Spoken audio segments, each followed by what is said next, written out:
Bismillahirrahmanirrahim. Untuk mengatasi sakit di sekitar betis, bacalah ayat ini 7 kali.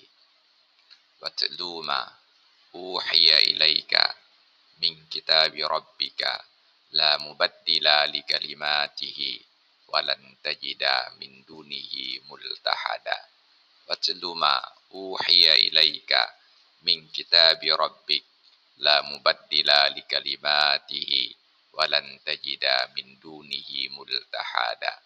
Watlu ma uhiya ilaika min kitabi rabbik la mubaddila li kalimatihi walan tajida min dunihi multahada. Watlu ma uhiya ilaika min kitabi rabbik la mubaddila li kalimatihi walan tajida min dunihi multahada. Wallahu a'lam bishawab.